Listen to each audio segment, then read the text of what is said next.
family. Somebody, what's going on? So the three things about the foundations about God, about him was that it was always God first, family next, and it was his budget. And his budget I always thought was almost like a religious Bible for him as well. But everything Uncle David did, if you wanted to talk about a man of God, someone who lived a life, he was always that. He, you look at it, a lot of his pictures, he's not smiling, but he did have a soft heart. He was always, you can get him to smile, especially if we were playing cards. Something he enjoyed doing with me and Willard and some of the family members. Poor Willard, we beat up on Willard for a whole year. I don't think Willard won a game, but Uncle David was always someone to impart wisdom. I would sit with him for hours and hours, just sit there and listen to his stories and listen to things he would talk about. He talked about family and God and the importance of a budget and how to live within your means. And he was that. So I'm going to miss him. And I just don't know what else to say about it. He was just a great man that we all should always emulate.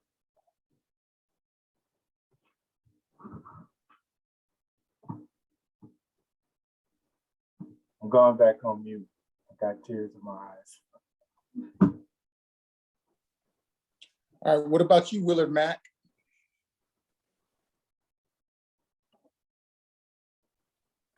Hello everyone. Let me say this.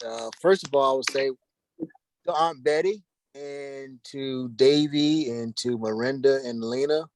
I just want to say that thank y'all for sharing your husband and your father with me. I spent a lot of time with you guys and I reflect on that often, and I'm grateful. I'm very grateful for your father and your husband to impart wisdom to me. We shared a lot of time together, and I have a lot of memories. First of all, one of the first memories I have, a lot of times people don't understand that oftentimes you're looking for someone to look up to. And sometimes it's better to look up to someone that you know, and instead of someone that's far off. So Uncle David was someone that as a child I always looked up to. So when y'all would come down, from Virginia to during the summer, I always wanted to go back. And I always cried to see Davy leave. At the time I didn't have a brother, so we were very close in age. So that was my little brother. And I always remember that, y'all would come down and then y'all got ready to leave. And I'm like, I get so sad and depressed that, it's over with. So one summer I went to stay in Virginia with y'all. And Uncle David being, I would say frugal. I got there, I think the very day I got there, I got on Davy's bike and rode down the hill and ran into the neighbor's van. So I got up and I must have had suffered a concussion. So I was like, I was in so much pain at that time. I'm like, so Davy said, "You all right?" I said, "Yeah, I'm all right. Just don't tell your dad, your mom and dad, And I had excruciating pain in my arm. I broke my arm. So I went in the house and I tried to play it off. And so at that time, Grandma Walden was there. And she was our Illinois grandmother. And so Davy told Uncle David about it. So I went to the hospital. Now I know, you just arrived and you break your arm, first day there, within a matter of minutes or hours. So I got my arm set, and I remember Uncle Dave, got back from the hospital and he asked me, "Did you want some ice cream?" And I was like, "No, I'm good. Ice cream sandwich." So, so after that, he brought me back to South Carolina during that time period was over. And he asked me, did you want to come back? So I said, yeah, I want to go back. So I went back and ended up running down the hill while he was washing the car and head over heels, scarred up my face, scarred up myself. And I remember him taking care of me. And it's just amazing that he took that risk on me the second time. You should have known better the first. But after that, we spent, my mom and dad would bring us up. So we spent a lot of time with each other. And so the last few years after I graduated out of college, I moved up. And yes, Junior, you're right. I did win a few games, very, very few. But there's one thing I can say about it. I learned how to master controlling the game. So David would get to 99 and we'd put a circle on him and stop him from actually winning. We'll be like at 20 or 30 game. And it's just amazing to see him sit there and take that abuse. I know you can't understand. So yes, he is part of the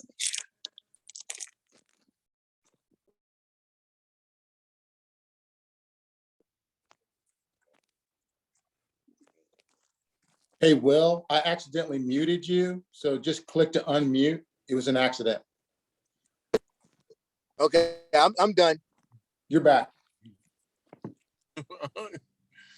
Now, I think that was purposely, but that's fine.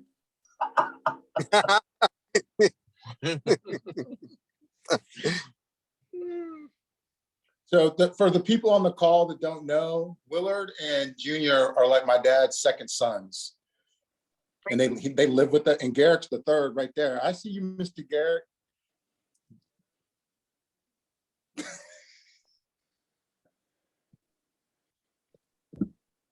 All right, what about you, Natasha Jones? I know you're in the background. You're on mute. I was trying to unmute. Oh, y'all see Flojo? Yeah. We see Flojo.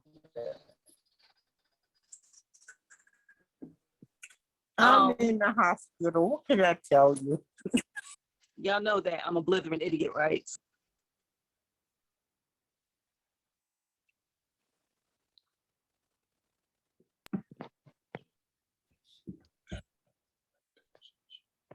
So I'll find you on mute. Just give her a second to get it together. You got it. Mm.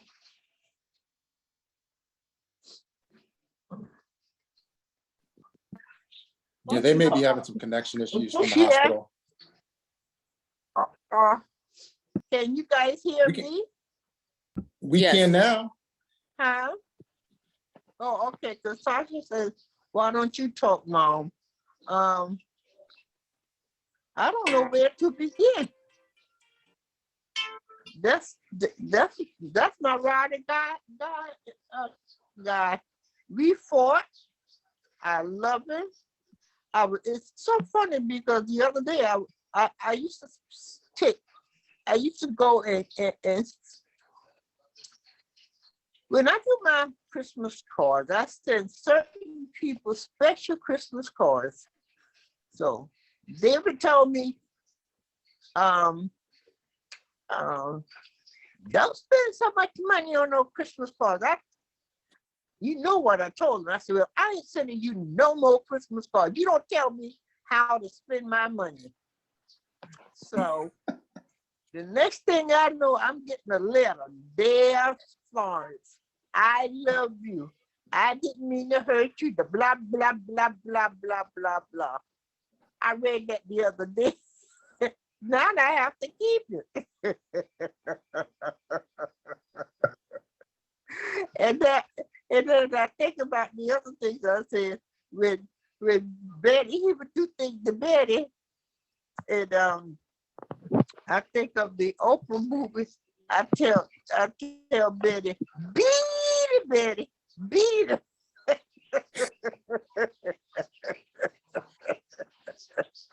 And Betty, do you remember the time when I can't remember the phrase, but I thought about this and I laugh. You was down south for Thanksgiving, and you was there first, and I think little David was going to Georgia. He wanted to know why, and then you was teasing all about the sex. But anyway, we didn't use that term. So Betty and I was going back and forth. So David said, "What you talking about? What you talking about?" And then all of a sudden it must have clicked to him. He said, "I'm not stupid. I know what you're talking about." I think about that all the time. And then when he comes to the house, he always wanted me to make him home fries. So I get up and make him home fries. But we had a love-hate relationship. But I'm gonna miss him so much. And I Is love that where him the so French much. fries started? You had to Huh? start making French fries? Is that where it started? That's where it started. Yeah, because like Miranda will be twitching right now talking about making some French fries. Well, my children always made French fries, but I'm talking about the home fries. When my kids was young, I taught them how to peel potatoes because potatoes, was expensive. So I taught them how to peel potatoes and fry them. So even down my I got two grands, right? They come to the house, Nana, Grandma, can you make us some French fries and French and beans? Debbie, I peeled 5 pounds of potatoes, right? And they like it because I have this little gadget where you peel the potato, you put the potato on it, and the jokers are sitting and eat 5 pounds of potatoes, the two of them. So, but Big David like home fries. That's when you put the onions and stuff in. So I would get it. It was a pleasure for me to do it, But we had a love-hate relationship, and I love my brother. I'm just trying to keep it together, but I love my brother to death, and I love my nieces and nephews, and I love Betty too. She knows it, and you guys know it. That's enough for me, so. Yeah, we know it. Thank you, Aunt Florence. Okay. All right, Aunt Alma, let's hear about your brother.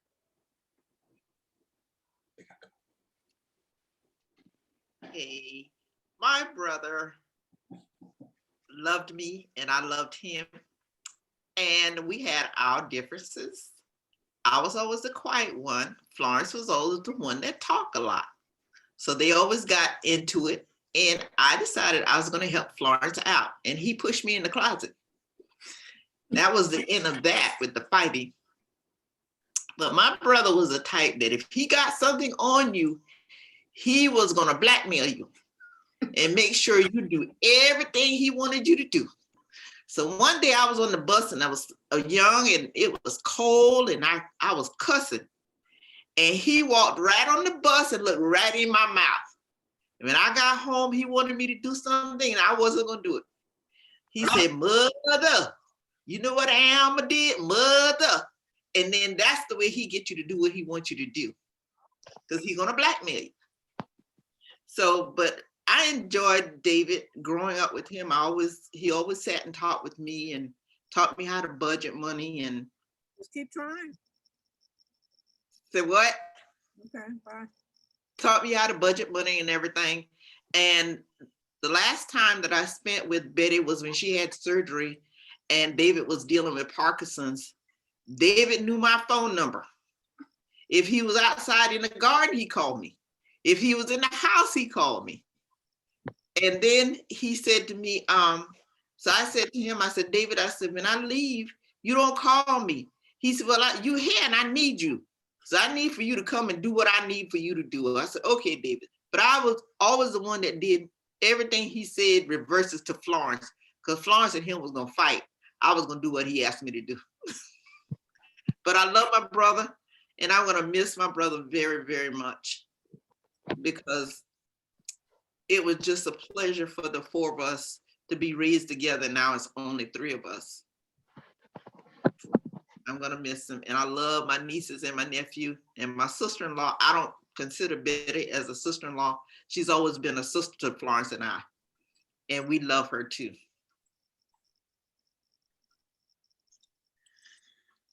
That's it.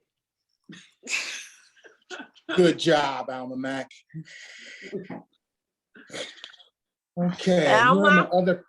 Yes. Alma, I Yes. have to finish telling this story about the closet. Let me tell you guys, we call ourselves, we gonna jump on, you know, David like to blackmail people. So David decided we gonna jump on David and beat him up. So David took Alma and pushed her in the closet. Next thing I know, Alma lay flying in the air. So he goes down the hall and goes through the kitchen and run out the back door and come to the window. I put my panda down and mooned him. Now you know I had no sense. That was the funniest thing.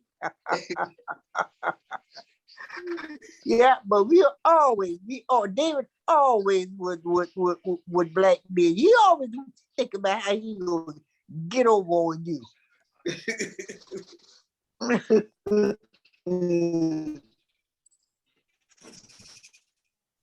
Okay, I'm gonna hit my other cousins up. Esther, come off mute.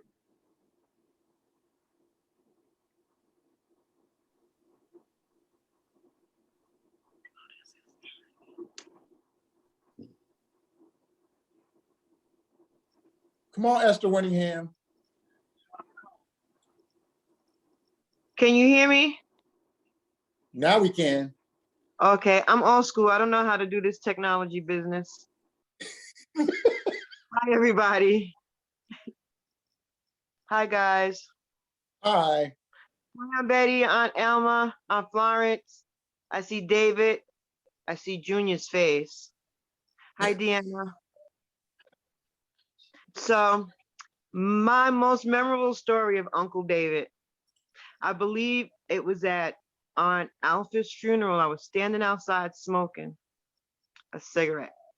And he came up to me and he asked me how much a pack of cigarettes were. And then he broke down exactly how much money I was spending per year. And every time I saw Uncle David, he always liked to pick up my habits, point them out, and tell me exactly how much money I was wasting every year on those habits. And the last fondest memory I have of Uncle David is at Marcia's funeral when he spoke. That was probably the most moving message of the day for me. You know, I love my family. I love my Southern family. I always feel like those of us who grew up north, there was kind of this disconnect with everyone who was still in the South. And Facebook gives us an opportunity we never had to be a part of each other's lives every day, know what's going on with everyone's children and the family, you know. So I didn't get a chance to spend that much time around Uncle David, but, you know, and it just seemed like it was always from funeral to funeral and 50th birthday party to 50th birthday party amongst the siblings and family reunions, you know. But I just know that the babies of the family, I've always been told the babies of the family, Aunt Alma, Aunt Florence, Uncle David, those are the babies, So, you know, my heart just breaks for the family to lose Uncle David. You know, he's a baby. So, you know, the babies are supposed to be here. But I do know that he fought a good fight for a long time. Even when he spoke at Marcia's funeral, I was surprised at the strength that he had to do that in that moment, knowing that he was battling Parkinson's for a long time up to that point. you know. So I just know that he was a trooper, and he was quiet, and he observed everybody. You know, my father would be yep, yep, yep, yep, yep, yep. And Uncle David was just quiet and reserved and just watching everybody and basically calculating how much money we were throwing away every year. But I love you guys, and I'm glad that I was able to be here in this moment with you. Thanks, Esther. I'm Betty. All I right, love Ruth. you. All right, Ruth, come off mute. Tell us about your uncle.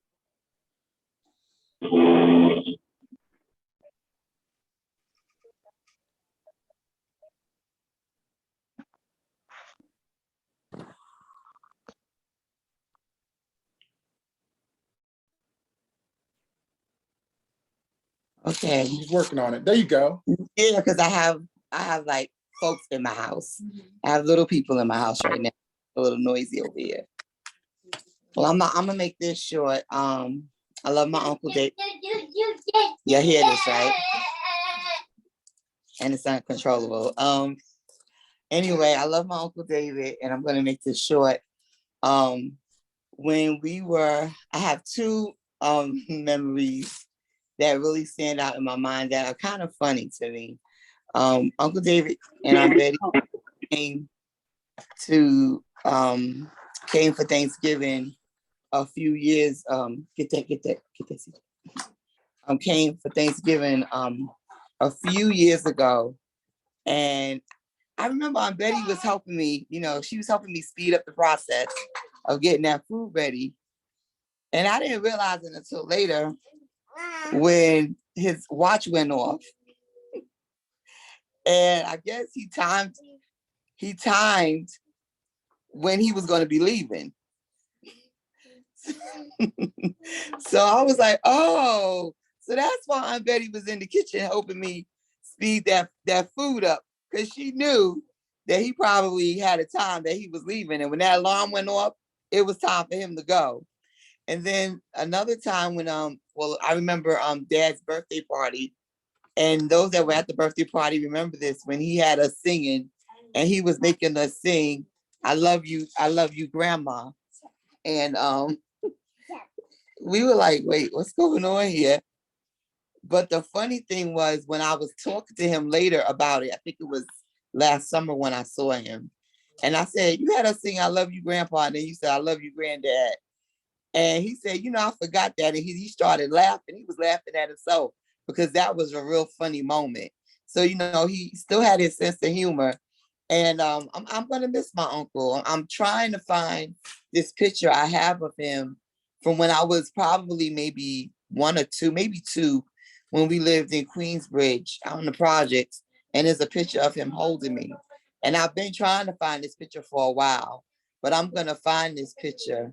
But I'm definitely gonna miss him.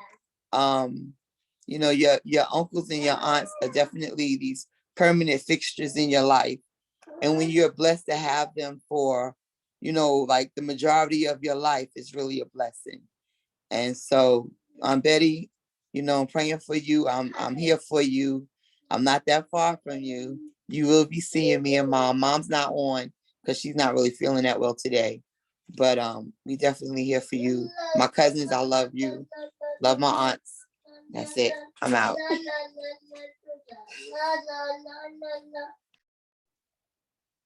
Thank you, Ruth. So I want to open it up. Do any of my second cousins want to say anything? I see some of you on here. Anisha, Joaquin, Rayborn. No pressure.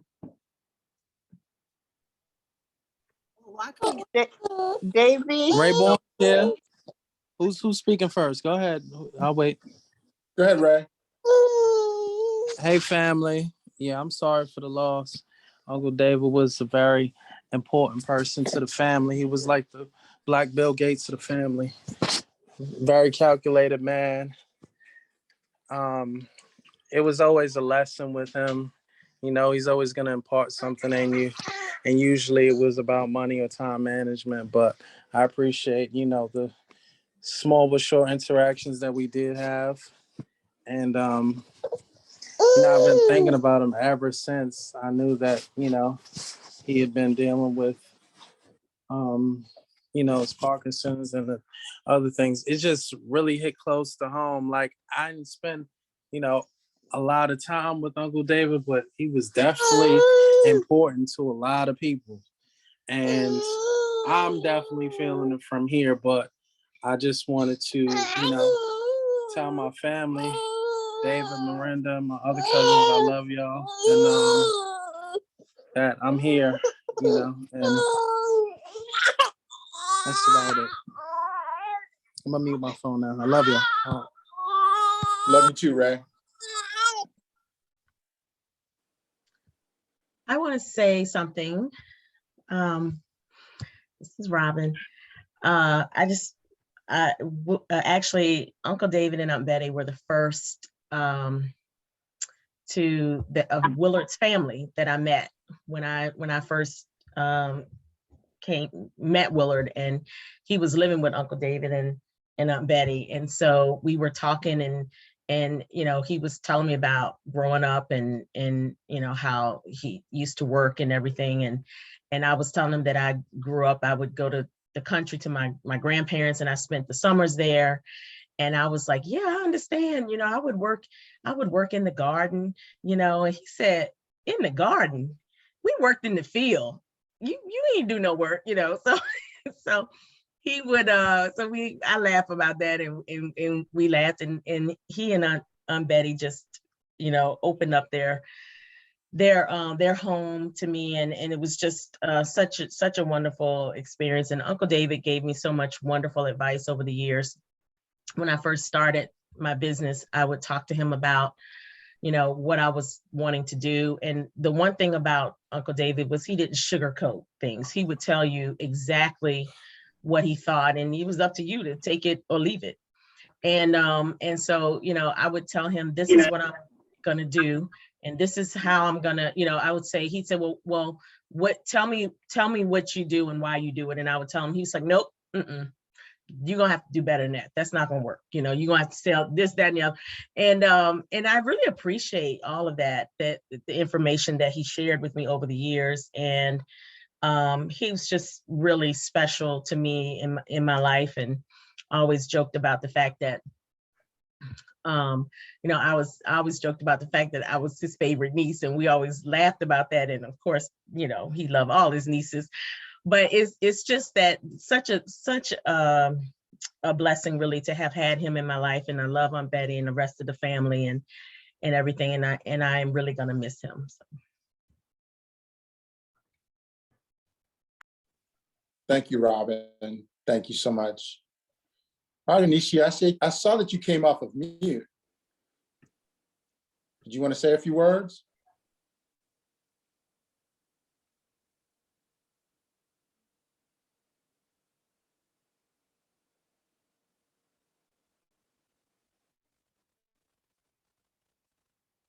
Okay. All right, I'd like to open up the floor. Does anyone want to say anything else? Hold on. Yes, Mom, wants to David. say something. Go ahead, Flo, and then I'll go after her. Okay, I want to speak on behalf of Bernard because he's not here. I thank God that Bernard and David was like a second brother to, not a second brother, because Bernard had no brothers, but it was real nice to see the two of them gel like brothers. And I appreciate his relationship with Bernard. And Bernard loved David dearly like a brother, and he will be sorely missed. That's it.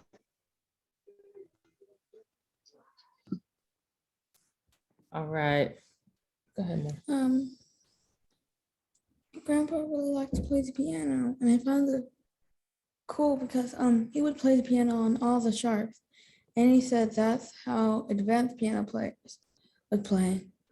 and I could hear it, and I could hear the sound like music, but I couldn't understand how to do it. And I saw Grandpa sing his song and playing the piano, and I think that was, I think, his way of making music to the world. Thank you.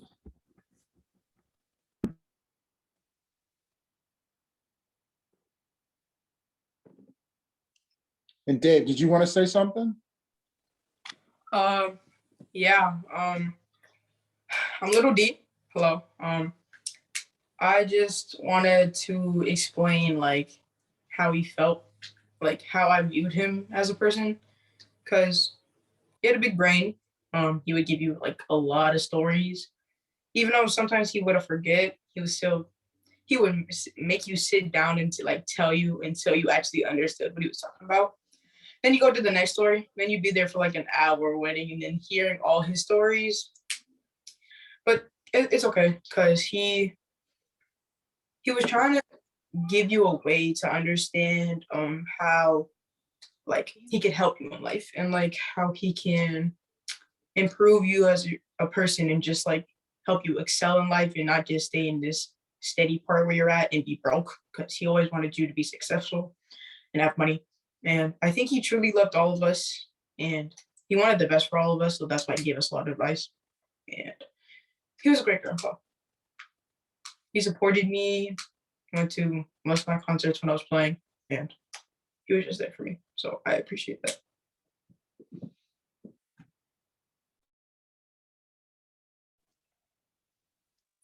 Great job, namesake. Great job. All right, we'd like to open it up to anyone that would like to speak. And I know some of my cousins just joined. So Phyllis, you're first. You got to come off mute. Hi. You got to come off mute and talk about your uncle. Hi guys, how y'all doing?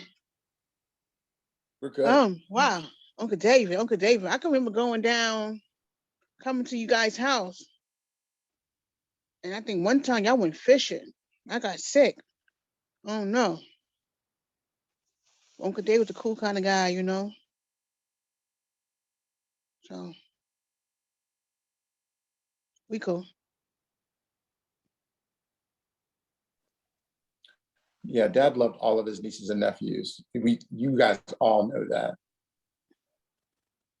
You guys all know that. He sure did try to talk to us. Yes, he did. Would anyone else like to say a few words? You hear me? Hello? You got it. Is that you, Nishia?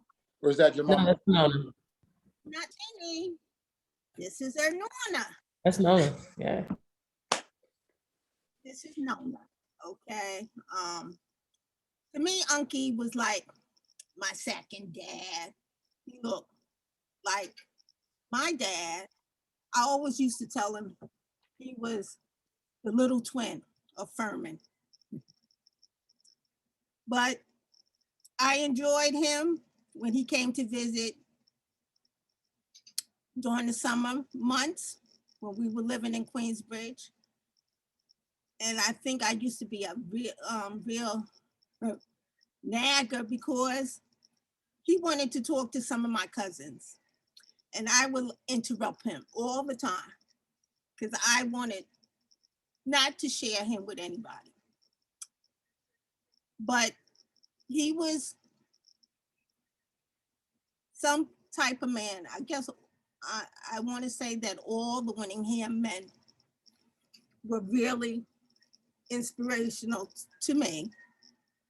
But him being the baby, he didn't judge us. He tried to encourage us. And he loved it. Now he's no longer suffering, and I thank God for that.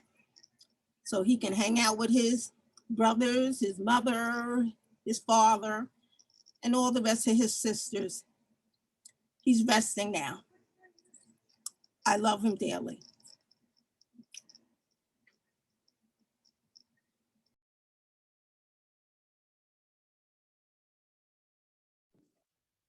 Thanks, Nona.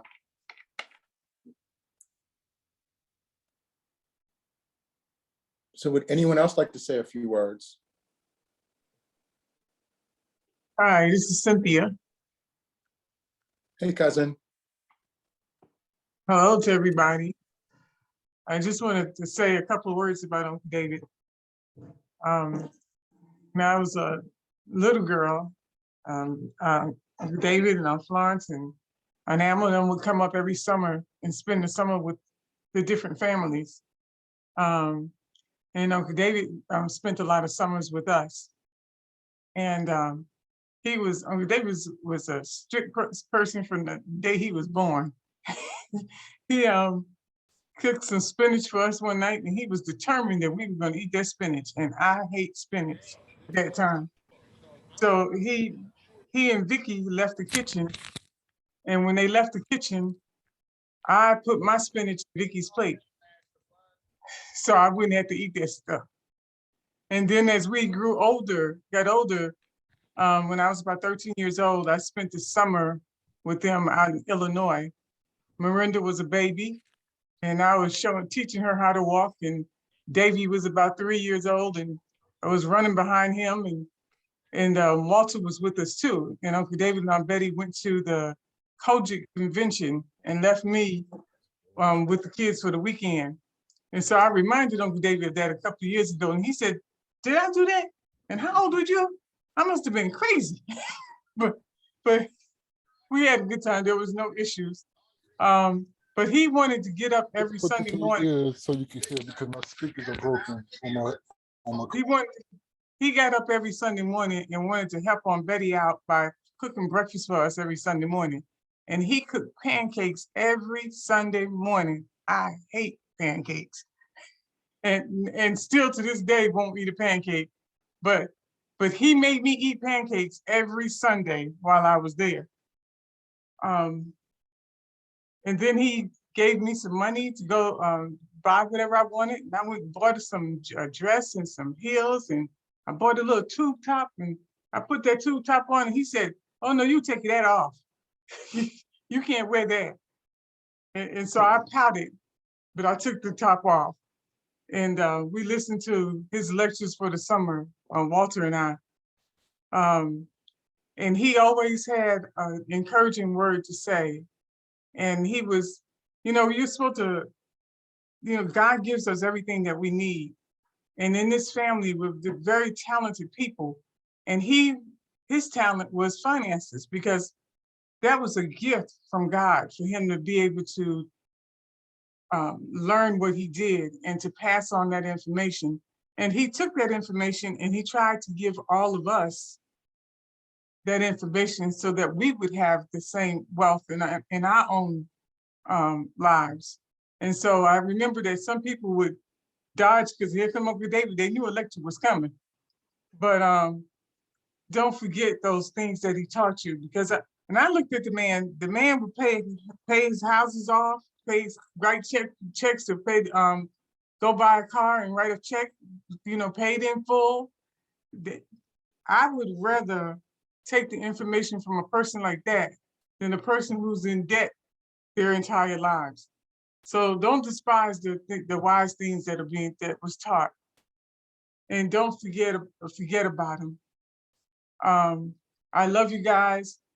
Robin says she's the favorite niece. I told her she can have that favorite in-law niece. But when it comes to the Winninghams, it's Cynthia. And I remember when Uncle David married Aunt Betty, I fell in love with Aunt Betty. I just thought she was just such a sweet person.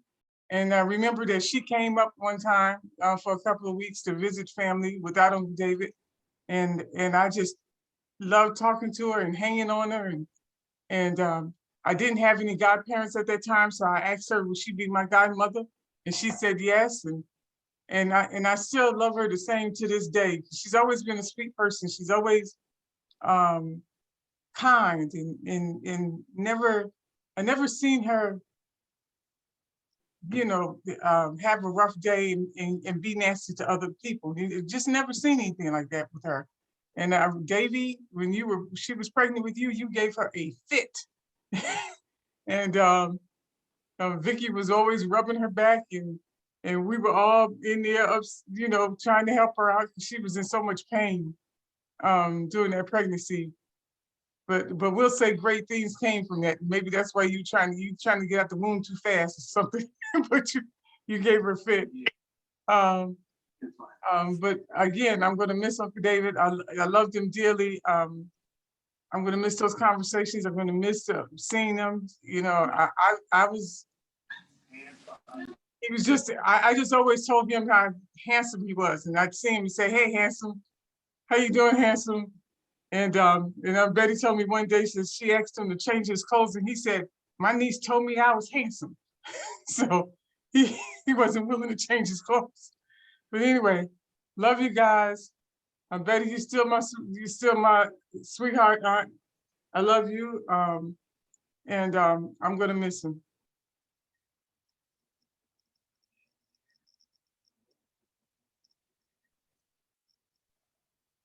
Hey, look, I may have given her a hard time, but Willard tried to give her water out of the toilet.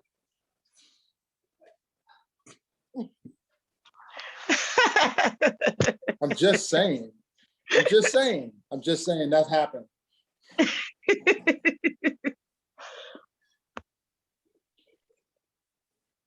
Any other words anyone like to share?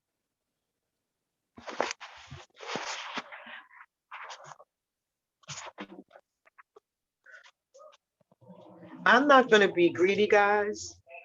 Can y'all hear me? It's Esther. Yeah, we can hear you. I'm not going to be greedy hogging up time, but I can tell you, I did quit smoking cigarettes 2.5 years ago, but the very first time I spent $10.50 for a pack of cigarettes, Uncle David was the first thing in my mind. Because we were only paying about $4 for a pack of cigarettes when he questioned me. So this is like $6 later. And I was just like, if Uncle David knew I just paid $10.50 for one pack of cigarettes. It's those little gems that he dropped along the way, those quiet moments at family events where you're outside and he's outside and he drops a couple of gems on you, and maybe in the moment, especially depending upon your age, you're not really thinking anything about it really. But, one day when you really grow up mentally, it's those gems that stand out in your mind. Uncle David was a gem, and he left gems everywhere he went. Everyone has said, just those little words are trying to just instill some financial literacy into us, just watching our money for us, and, I will love that forever about Uncle David. Okay, I'm going to turn my mics off again, guys. Congratulations, young lady, for stopping the smoking. I want to see you live a long, long time, sweetheart. Thank you.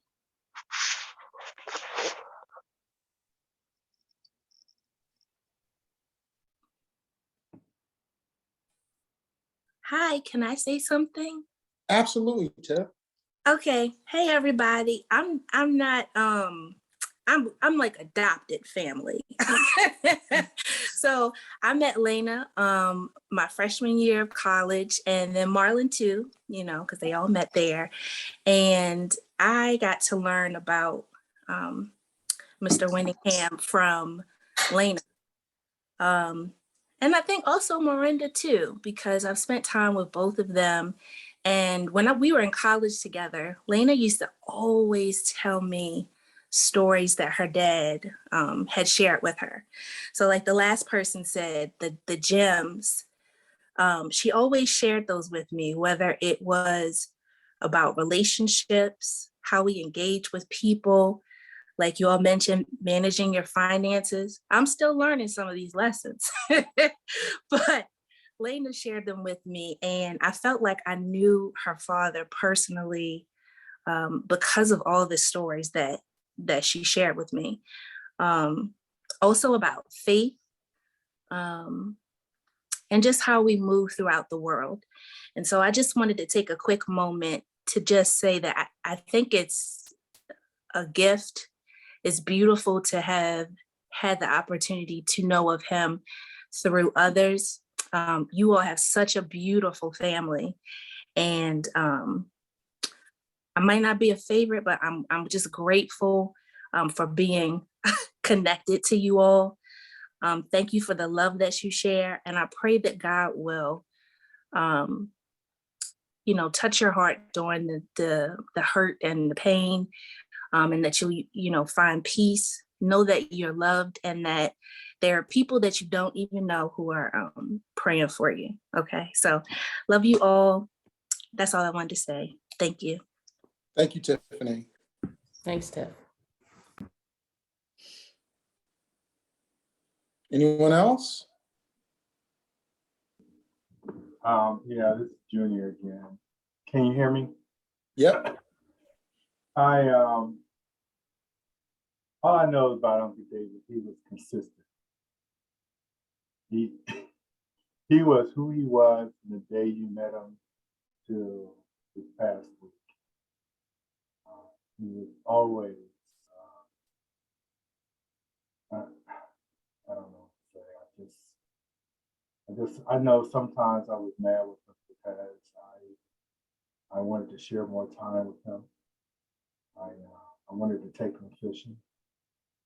When I moved here to Virginia, and I remember he had that brown boat out there in the yard and was rocking away, and I'm like, dude, come on, let's do something with the boat. And he was like, well, yeah, you can fix it up. You can take it over to your house and stuff like that. And so I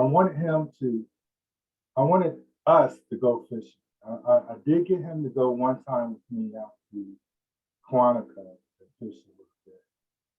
But Uncle David was, like I said, he was a man of God. He was doing the things with the Arm of Lord ministry. And he was like, Junior, I got things going on. And he was teaching finance at the church. He was doing everything at the church. He was a leader in the church. And, I was proud that I was his nephew. I was proud to tell people about my Uncle David. When he went and spoke on the hill, I'm like, hey, that's my Uncle David. He carried himself well. He just, he walked in the room and you met him, it's almost like you had to step up your game because you didn't know where he was coming from. You wanted to make sure that when you spoke to him, that you were speaking, proper English, you were listening to him, you were able to understand he was talking. He just put you just was on a different level with him. You had no choice. It's like he just commanded respect in the room. Every time I saw him today, he was in a tie, or he had a sport coat on. He was just very distinguished. That I'm like, man, I want to be like him. And I thought, nope, I'm not Uncle David. He was born from another world because he was, for someone to be like him, who was consistent all the time, never wavering in his faith in God, never wavering in his love for his family, never wavering in what his budget said. That's a discipline that I don't think we have. I know I don't. My wife tells me all the time I spend too much money. I'm like, well, I'm not Uncle David. But if you're able to take anything he said, it will always benefit you. You can't lose on the things that he was telling you. Sometimes it's like I said, it's times I would go over to the house. I want to play cards. I come over there. He don't want to play cards. But we would sit down on the porch and just listen to him and tell stories and how he grew up. He was in college. I don't know if I said this earlier, but I'll tell this one story. Uncle David was at South Carolina State College, and one of the professors didn't think he belonged there. that he didn't have the aptitude to be in college. And Uncle David went and got himself a dictionary and carried it around, that he was able to build up his vocabulary. And, you know, he was just that motivated that he was going to succeed. That was the kind of guy he was. You couldn't tell him he couldn't do anything because he was going to prove you wrong. I admired it. I love him to death. I'm going to miss you.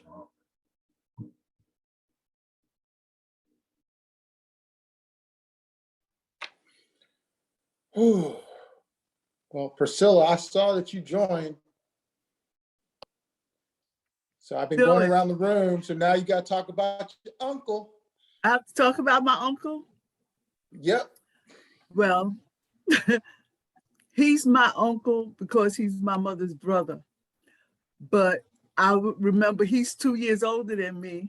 Then there's Florence, then there's me, then there's Alma. But I used to enjoy going down south in the summertime and hanging out with Uncle David on Alma and on Florence. Uncle David used to be able to get out of doing a whole lot of stuff.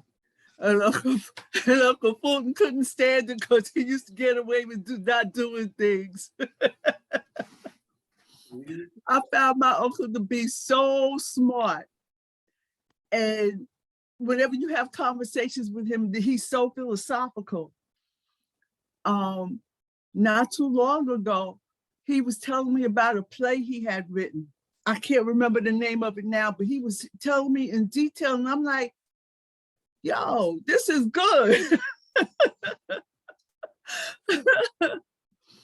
But I'm going to really miss my Uncle David. I miss coming when you guys lived in Virginia, in Stafford, and us coming to the house, and Uncle David with his boat in the front yard and on. And on Betty wanted furniture, but he got a boat.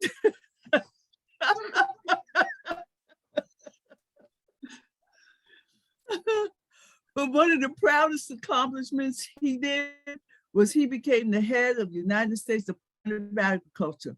My chest stuck out when I heard that. And if I'm wrong, but he was up there.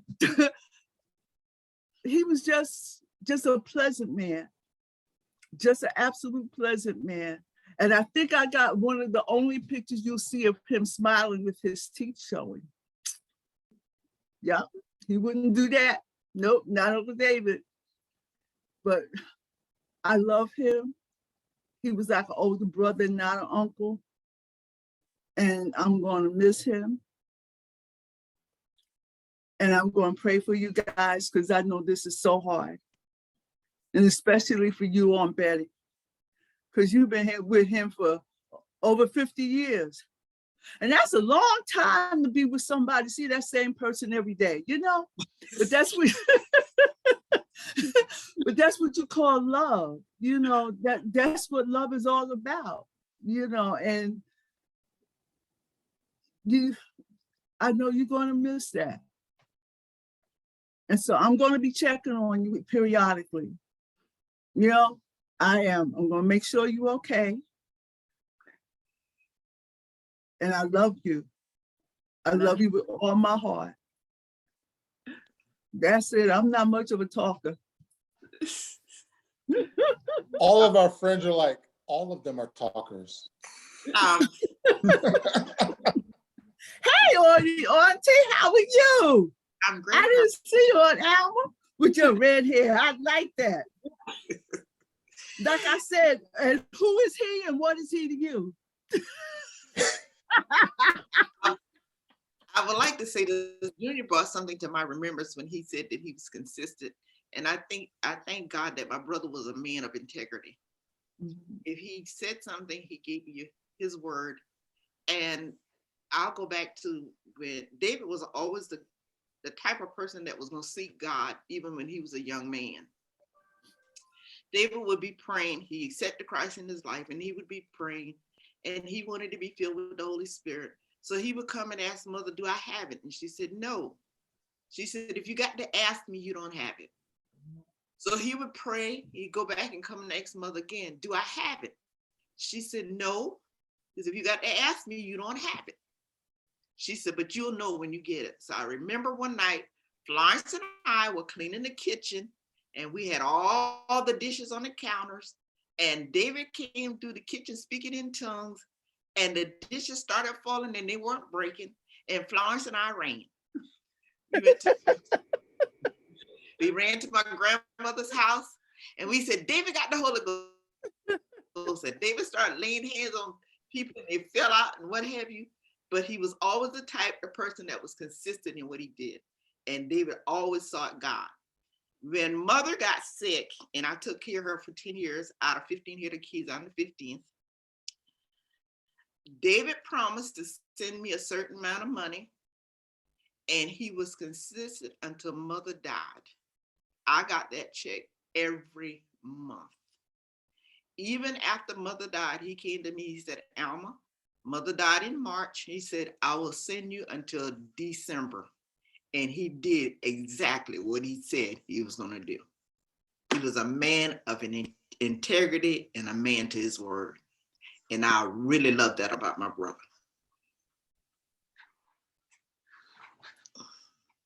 That's it. All right, I got one more thing to say, then I'm gonna shut up, but maybe not. But so I told you I spent my fifth grade down in South Carolina with Uncle David, and so now back then, Aunt Betty was, whew, she was a good-looking woman back then, Jack. She had this walk about her. Ooh, I'm 11 You ain't years good old. looking no more. Hush up, I'm talking. So she's still good looking, but already about 20, I guess 20, 19, 20, 21, whatever. And we were downtown St. George. Now, and we were in the car. And Aunt Betty got out and she was walking through the store. And Uncle Dave was just watching. Because Aunt Betty had that walk. And he looked over at me and said, yep, that's mine. I'm like, well, as an 11-year-old, I don't know what he's talking about, but as the years go by, now I understand. He's like, oh, that's mine.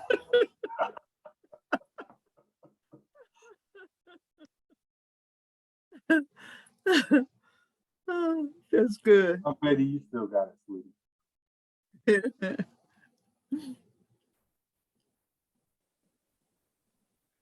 Any more words? All right, Anyone I'm else? ready The floor is now. open. So, I Tasha. got lots of memories with Uncle David, but one that sticks out to me because it kind of defines who I am as a parent. One summer I spent with them at you guys' house in Virginia. And doggone it, I'm thinking I'm on summer break. And he said, well, everyone has to read a book and write a report on your book during your summer break. Now I'm looking at him like, you gotta be kidding me.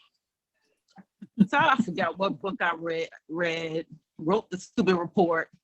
But to this day, I love to write. And when my kids come to me with a report, I get out my red pen. And so they're like, oh, no, you're not. And I go through and mark all the errors, make them redo it. But he always comes to my mind with that. So that's one. I have plenty. One time I decided, my dad, when I first got married, I had my dad do a budget. So, him and Uncle David are a lot like that. So when my dad did my budget, I said, he ain't leave me a whole lot of breathing room. So when I saw Uncle David one time, I was like, okay, I want you to go over my budget. Lord, he done took out my Starbucks coffee. I said, no, this budget ain't going. This one right here ain't gonna work. But to this day, if I want to save a little extra, I know not to get that Starbucks. But love them, I'm gonna miss them. Aunt Betty, y'all know I'm like the extra child thrown in there.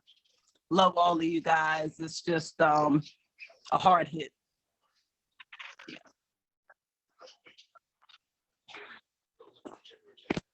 I mean,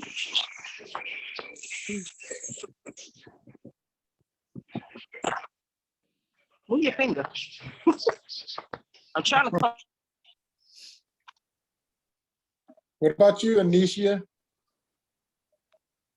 Yeah, you was waiting for me, right, David? Yep, I Well, was. hi family. Hi family. Hi, Anisha. Girl. I got a lot of memories, but I was there every summer doing chores, sitting at the table, following behind Davy. I was like another daughter. Yeah. I got a lot of lessons from him about financing and what to do and what to pay and how you manage your money and do you have 401k and you working all these years, you better have something behind it. So it's a lot. And I still do that to this day. You know, I save and I budget and I do certain things. But I do tend to squeeze certain things. Certain things are a necessity. I have to have them. But that's the struggle for me. But I'm gonna miss, I have a lot of memories with everybody. And I'm just gonna miss seeing him at certain functions and, you know, him not being there. But now our Betty's there and she's gonna smile and we're gonna laugh and we're gonna whisper in each other's ears. And I think that's it. Yeah.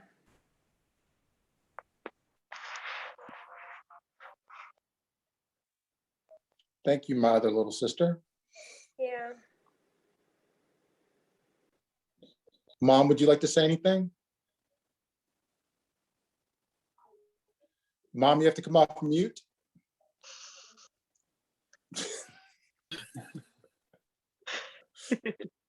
Okay. I would like to thank everyone for participating and joining us tonight. This is what David wanted. He wanted a wake and he wanted his nieces and nephews and everybody just to talk about him and how he influenced their lives. And so he would have loved this. He would have loved it. And I kept telling him, David, if you have a wake, it's going to cost extra money. He said, I don't care. I want my nieces and nephews to talk about me. So he would have loved this. So thank you all so much for joining. Thank everyone. If you said something or not, just thank you. Thank you. Love you, Auntie. I love you with all my heart. Love you too. Love you.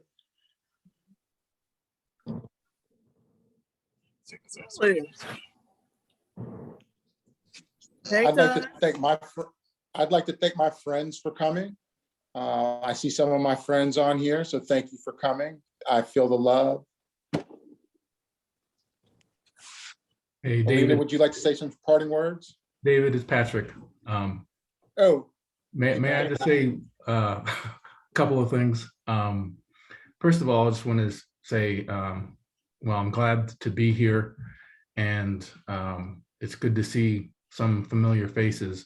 Dave and I, for those of you maybe who don't know me, Dave and I grew up together in Virginia, known each other since 7th grade. I got to know David Sr. because of my relationship with Dave Jr. He was my best friend and is my best friend. And I just want to say that, you know, I wish that it was under different circumstances, but Mrs. Winningham, aka Betty, Elena, Miranda, it's good to see you. And I guess I would just add that David Sr. To me as a child, and that's how I remember him. He seemed like a serious man to me. And hearing all these stories about how he was, he taught things and he left gems. as David Jr. knows, I wasn't great with my memory, but I do remember a couple of things. I remember he had high standards. I remember he had high standards for David. And, you know, I'm watching, you know, Dave Jr. be MC and host this event. And I have to imagine that the responsibility that and the high standards he had are part of the reason why Dave has turned out to be the man that he is. And on the, just two more things on the boat thing. I have one memory of going out fishing with David Jr. and David Jr. And I remember, see, I grew up in New York. Well, actually, I grew up in Virginia, but my parents grew up in New York City, and they were not outdoorsy people. And so I wasn't really an outdoorsy person. And so we went out fishing, and I remember both of them trying to teach me how to put a cricket on the hook. And I was like, what? I know about worms, but a cricket? And I just remember not wanting to do it. I didn't want to do it. But Dave was like, you do like this? And I was like, okay. And I don't know if I ever got that cricket on the hook or not, but I'm pretty sure that David Sr. pretty much didn't get me. But I was grateful for the opportunity to know him. And unfortunately, I did not get all the budget wisdom and financial literacy wisdom. So David Jr., I think I still have a few things to learn, and maybe you can help me out. No, you didn't get it because I filtered you from it. I always played interference. Well, you got everybody else. Well, I'm glad to have known him, and I'm glad to, I'm grateful that he was here and he lived the life he did. So I had the opportunity to have you as my friend. Thanks, Patrick. I love you, man. All right. I want to say, So, Lena, did you want to say something? There's something I want to say to all my cousins. Our family was not a rich family. Our grandparents were dirt poor. Our grandmother left her kids down south and came to New York to do sleep-in work so she can go back home and buy that property that they lived on. And they raised their children to believe God, to pray, to believe in God. And every last one of my uncles and aunts raised their children that way. And I am so proud of the adults everyone has become. And even David's kids, oh, when I just see you guys, here's the doctor, Dr. Elena, David Jr., the money man, Miranda over in Ireland doing her thing. You know, I am so proud of all my cousins. Y'all just don't know. And all my aunts and uncles. All of them. We're proud of you, our lawyer. Mm-hmm. Snap. Hey, snap back.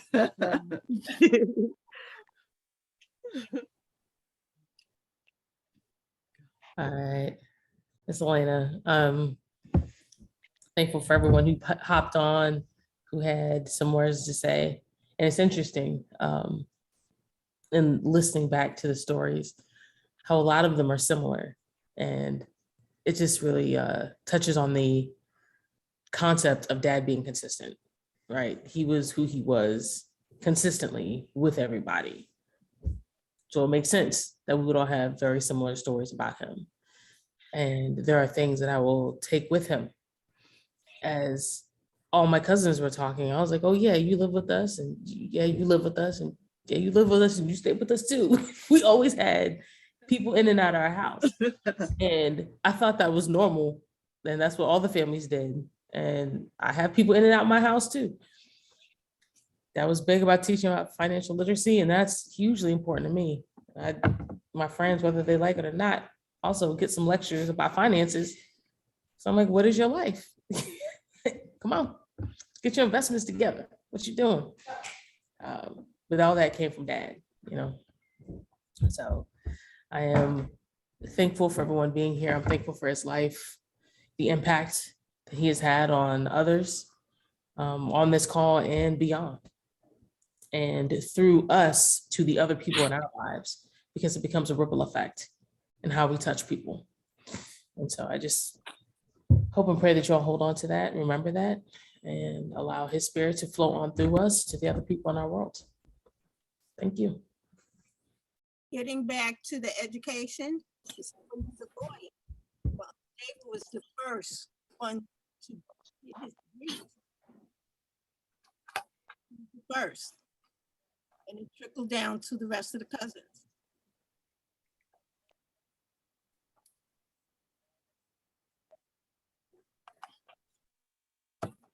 Oh, did you hear my beat? I'm freezing.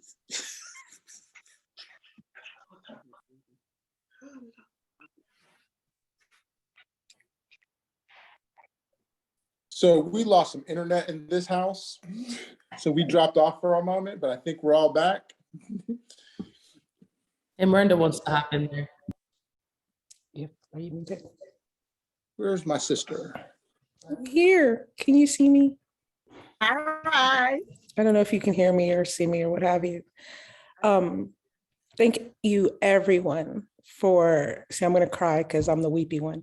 Thank you everyone for sharing your stories about our dad and reminding us how much he loved family, how much he loved relationship, and how much he spread his nurturing and his wisdom to as many people as he felt he could. I often say Dad was a lecturing enthusiast. Like if there was a lecturing magazine, he would have subscribed to it. He loved to lecture, but he did that because he loved and he wanted to invest in people the way that he was invested in. I spent a lot of time with my dad growing up. I probably think of the sibling group, Dad made me do more things. So I was out on that boat during the summer almost every Saturday. And we sat, he'd play video games and I'd sit at his knee and watch him play video games. And I got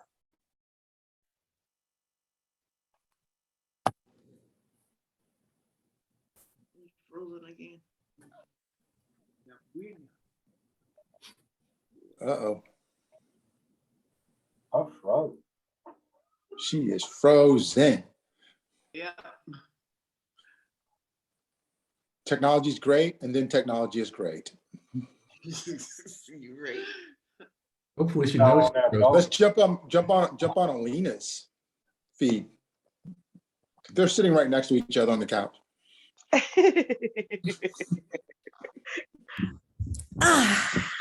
Nothing if not Briska. I don't know where it froze, but I think Marlon said it froze where I say he lectured about everything, if you name it. Myself, everybody, Dad lectured. But I spent a lot of time with that. And I would not be the woman I am today without all those lectures that I hated getting. I hated that. I love spending time with my dad. I hated lectures. So there was some cognitive dissonance in that. But I really appreciate all the things that he said to me that helped me be who I am. And I think that that's it. I just wanted to share that.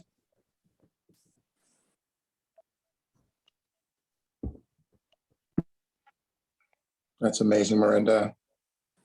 So I think we'll close out with, I was his son. Oh, is that Junior again? No, oh, is that it's Cynthia? I just wanted to say that we are,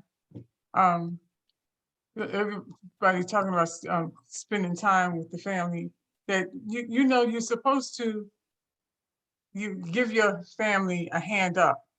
And the way in the South, you know, the people struggled to survive. And so the older ones would move migrate north.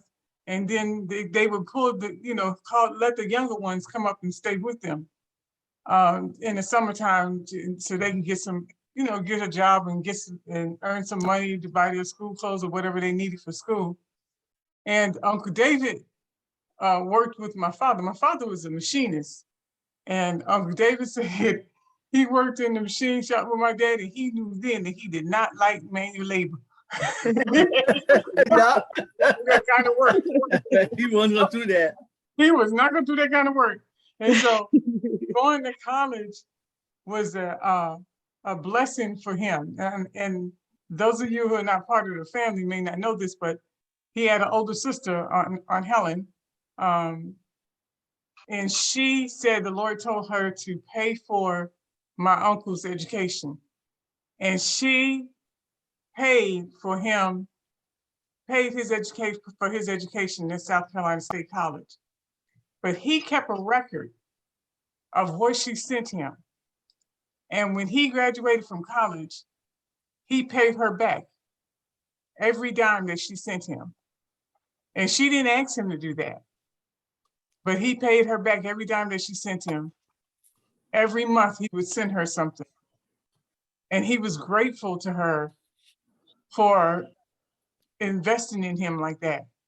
But it shows you how, because she invested in him, that he was able to turn around and take the education that he received and impart it into all his nieces and nephews. There's 44 of us, I believe. And then we had the great grands after that. That's powerful. That's you don't find that everywhere. You don't, I teach my children now, and they're young adults, so I say children, but anyway, I teach them now that when your brother or sister, they have a child and that child is ready to go to school or that child needs something, you guys help each other out. You look out for each other. And that's what they did. That's what they did. Everybody looked out for everybody. And I've had in my household, people come and stay with me looking out for each other, because you got to give the hand up to help the next person up.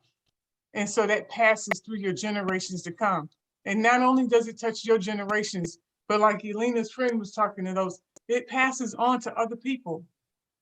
And I remember one Sunday in church, our pastor talked about some people not knowing and not having people in their families married a long time.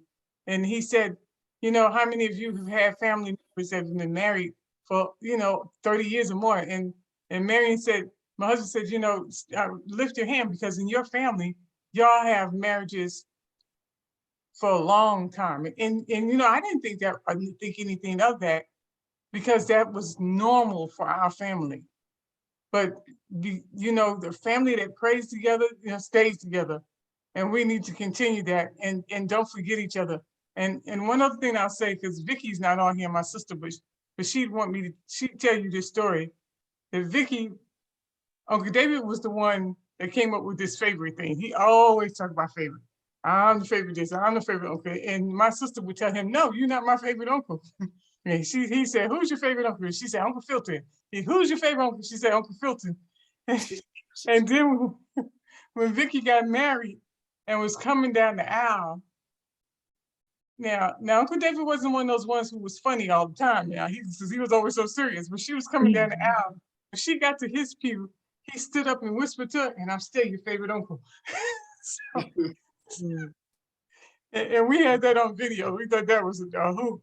But anyway, just wanted to pass that on. Love you guys. Keep investing in each other. Keep encouraging one another. Don't forget to pray for one another. And be blessed. Thank you. Thank you, Cynthia. Hi, I'm Jerry. I'm one of Betty's classmates, and I've just been, most of you don't know me. I met her beautiful children on last Saturday. And it's just been so impressive listening to all of the stories in David's life. And I'm reminded on Saturday when I was there, Betty and we prayed with David, and I sang a song before I prayed, and the song was, This is my story. This is my song, praising my Savior all the day long. And everything that you all have said tonight reminds me of that song, because this is totally his story. My condolences and my prayers to all of you. Thank you. Thank you.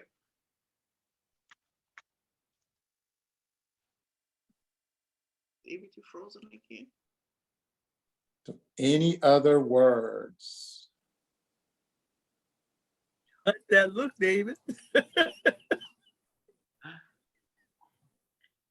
Well, Cynthia stole my story, so I just want to say thank you, everyone, for coming. My father came from humble beginnings. I was his son. So all my older cousins, he honed his skills on you and then used them on me and Miranda and Alina. And we're all better for it. Everyone on this call is better for it. And I think that's why he wanted his nieces and nephews to talk. And that's why I called on you tonight, because he really wanted to see us succeed. It wasn't just him wanting to just hear it just to hear it. He worked hard to influence us all in a positive direction. And to hear that, hey, I did a pretty good job. That's what he wanted to hear. So I want to thank all my cousins for speaking. I want to thank our friends for coming tonight. He would have loved this, as my mom said. He would have really enjoyed this in a humble way. Well, maybe he might have gone a bit overboard on this, but he really would have enjoyed this evening and hearing how he influenced the people that came into his life. So we really appreciate you coming. I want to remind everyone that if you aren't able to make the memorial service on Sunday, that I've put up the live stream on Facebook. It's on my post. My post is public, so you can share that around. And for those that we will see on Sunday, we look forward to seeing you as we lay his soul to rest. So thank you, everyone, for coming. And I hope everyone has a great, great evening.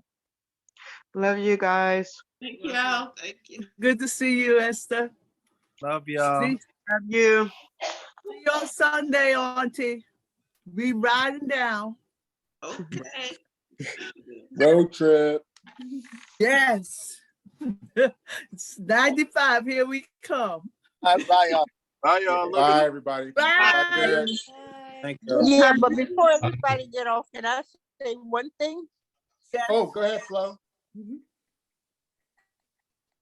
You know, Priscilla mentioned the history of the family with mother, how she left her baby and went north and bought that property. Yes. Don't ever let that story die. I always share it with my children. That's your history. So I'm begging, I'm pleading with my nieces and nephews, share that story with your children over and so it's embedded in their hearts. The struggle that that you went through to get that property and not become sharecroppers. We will, Auntie. Okay. I definitely will. All right. Thanks for joining, everyone. Have a good night. Thank you, Priscilla. Welcome, Auntie. How you feeling? Oh Lord, they'll talk forever.